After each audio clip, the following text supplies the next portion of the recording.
Desde el principio de los tiempos, el hombre ha establecido como su meta principal el alcance de un nivel óptimo de bienestar físico, mental y social. Pudiera ser sencillo si el mundo no hubiese evolucionado como hasta ahora lo ha hecho.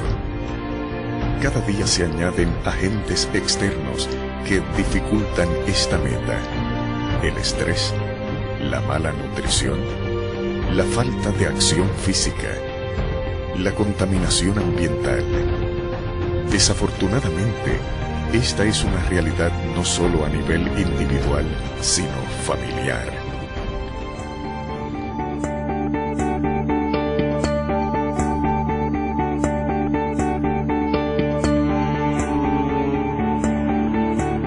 Your immune system is what protects you against disease. It's working for you day and night, 24/7, and for the most part, you're not even aware of what it's doing. Your immune system is responsible for recognizing, responding, and remembering the battle. Immunity is a wonderful word. Wouldn't it be wonderful if you could build up immunity without becoming sick? There have been thousands of papers published in medical literature. There have been millions and millions of dollars spent on research. They say, how does my immune system work? You say, well, it has the ability to recognize, respond, and remember.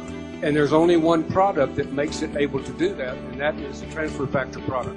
Soy médico generalista hace 25 años, practico la medicina general en este país. Para mí el sistema inmunológico es muy importante en la rama de la medicina porque es el pilar de la base de las enfermedades en nuestro sistema. El sistema inmunológico, como sabemos, cualquier ser humano que tenga un sistema inmunológico alto no tiene por qué enfermarse. Pero en el siglo XXI tenemos tres causas principales que nos disminuyen el sistema inmunológico. Primero es el estrés. ¿Quién no tiene estrés en este país o en el mundo moderno? Segundo, la mala alimentación. Y tercero, el poco descanso. ¿Qué podemos hacer? No todo está perdido. Las tendencias indican que cada vez más un mayor grupo de personas se están interesando en el bienestar.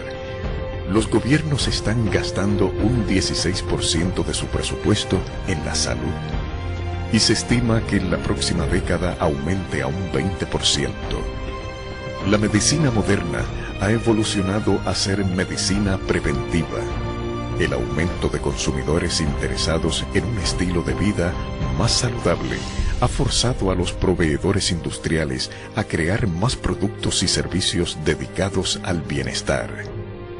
I've been an immunologist and microbiologist for 30 years, and for the last 10 years I've been studying and educating about transfer factor, and what's impressed me is just how beautifully designed this product is as a reflection of the design of nature. When we add the intelligence or the information of 4-Life transfer factor with the intuition of the nanofactor, we get a superior product that knows when to balance, when to boost, and when to calm our immune system. ¿Sabe usted qué es bienestar? Es un proceso activo donde usted conscientemente hace la elección de llevar una existencia más saludable. Yo exhorto a todo profesional de la salud que investigue, que aprenda, que analice lo que es los factores de transferencia. Nosotros no los conocemos de la escuela de medicina, pero se nos olvida que es la medicina primaria. Nuestro cuerpo es una máquina perfecta, con un balance perfecto. Le invitamos a buscar ese balance para que pueda disfrutar de una vida más saludable.